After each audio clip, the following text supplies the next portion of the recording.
Hello दोस्तों, स्वागत है आपका मेरे इस यूट्यूब चैनल मुसीर टेक में। मैं हूं मुसीर सर।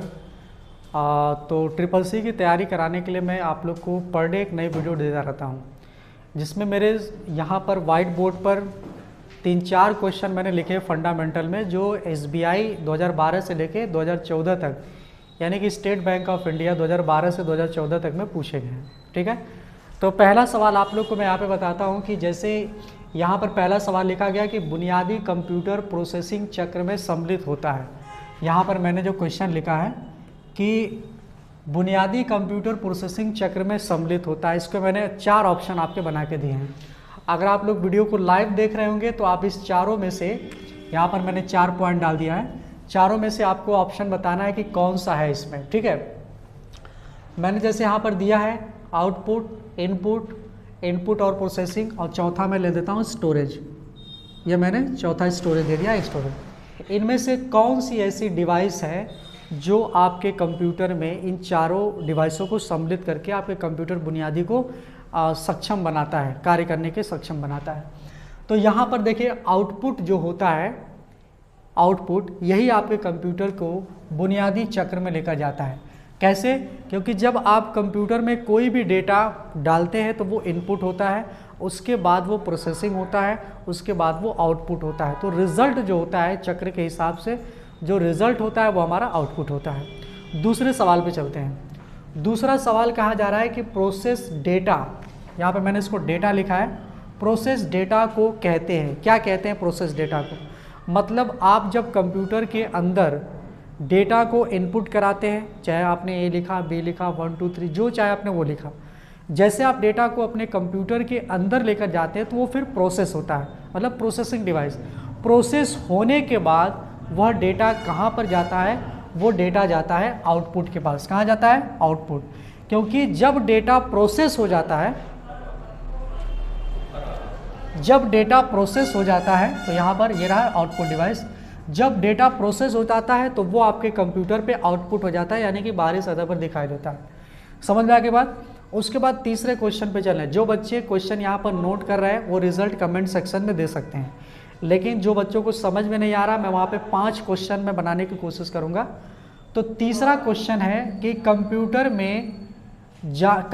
में जाने वाले डेटा को क्या कहते हैं, यानी कि कंप्यूटर के अंदर जो डेटा आप भेजते हैं वो डेटा क्या कहलाता है। ठीक है, कंप्यूटर के अंदर जाने वाले डेटा को क्या कहते हैं? अंदर मतलब इनपुट, अंदर रखने वाला जो आपका डेटा होता है वो आपका डेटा कहलाता है, इनपुट डेटा कहलाता है। क्योंकि आप अपने कंप्यूटर में जब भी टाइपिंग करते हैं या कोई चीज़ उसके अंदर डालते हैं तो वो इनपुट कहलाता है। इन मतलब होता है अंदर, पुट मतलब होता है रखना। जब डेटा आप अंदर की तरफ रखते हैं तो वो डेटा इनपुट डेटा कहलाता है। ठीक है, ये आप लोग ध्यान दीजिएगा। ये एसबीआई 2014 में पूछा गया था, स्टेट बैंक ऑफ इंडिया के 2014 के क्वेश्चन में पूछा गया था ये। उसके बाद यहाँ पर बताया जा रहा है कि निम्न में से कौन सा सबसे बड़ा और सबसे तेज कंप्यूटर है। यानी कि आपने कंप्यूटर पढ़ा होगा, कंप्यूटर की हिस्ट्री भी पढ़ाई गई होगी, कंप्यूटर के टाइप्स पढ़ाए गए होंगे, क्लासिफिकेशन ऑफ कंप्यूटर पढ़ाया गया होगा, कंप्यूटर का वर्गीकरण। तो उस हिसाब से कंप्यूटर कितने प्रकार का होता है, उस हिसाब से कंप्यूटर कितने प्रकार का होता है, तो मैंने वो बता देता। लेकिन यहाँ पर सवाल पूछा जा रहा है कि कंप्यूटर में कौन सा सबसे तेज और सबसे बड़ा कंप्यूटर होता है। तो आपके जवाब मिनी कंप्यूटर भी नहीं होंगे, माइक्रो कंप्यूटर भी नहीं होगा, पर्सनल कंप्यूटर भी नहीं होगा। आपका जवाब होना चाहिए सुपर कंप्यूटर, क्योंकि सुपर कंप्यूटर दुनिया का सबसे बड़ा कंप्यूटर होता है, जिस कंप्यूटर को रखने के लिए हमारा घर क्या पड़ जाता है? छोटा पड़ जाता है, जिसमें भारी से भारी डेटा सेंटर होते हैं, उसमें भारी से भारी उसमें मेमोरी लगी होती है, जिनके कार्य करने की क्षमता अत्यधिक तेज होती है।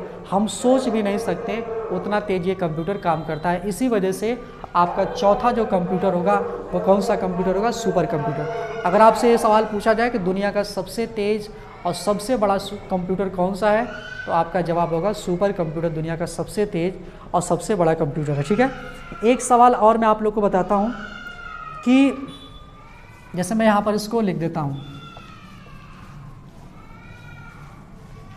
कि आपका जो 5वां क्वेश्चन है वो है प्रथम गणना तंत्र। तंत्र, गणना तंत्र कौन बनाया?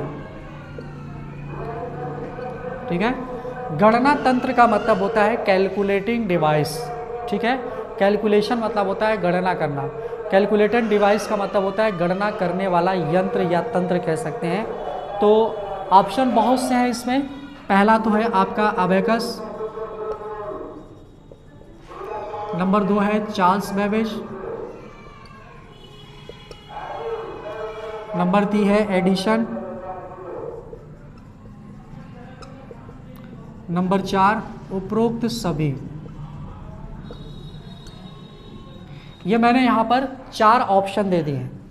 अगर आप लोग को इनमें से कोई भी ऑप्शन सही लग रहा है कि ये वाला सही है या ये वाला गलत है, तो आप उसको बता सकते हैं। लेकिन मैं आप लोग को 3 सेकंड का वक्त देता हूँ। इनमें से जो आंसर बता के कमेंट सेक्शन में वो जवाब दे देगा तो मैं जानूंगा कि उस लड़कों को इसके बारे में पता है।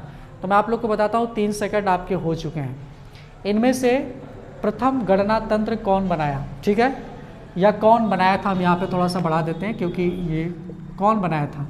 तो गणना तंत्र का मतलब होता है कैलकुलेटिंग डिवाइस। जैसा कि मैंने क्लास में बताया था कि पहला कंप्यूटर कैलकुलेटिंग डिवाइस था जो अबैकस के द्वारा, ठीक है, अबैकस के द्वारा इस कंप्यूटर को बनाया गया था, क्योंकि अबैकस ही हमारे कंप्यूटर की नींव रखने वाले थे और हमारे कंप्यूटर के जो फाउंडर थे, यानी कि जिन्होंने कंप्यूटर के अंदर प्रोग्रामिंग डाली, वो थे हमारे चार्ल्स बेबेज। लेकिन यहाँ पर गणना तंत्र की बात हो रही है, माने कि कैलकुलेटिंग डिवाइस की बात हो रही है। तो कैलकुलेटिंग डिवाइस में आपके कंप्यूटर के अंदर चार्ल्स बेबेज आ जाएंगे, सॉरी अबैकस आ जाएंगे, क्योंकि अबैकस ने ही कैलकुलेटिंग डिवाइस को बनाया था।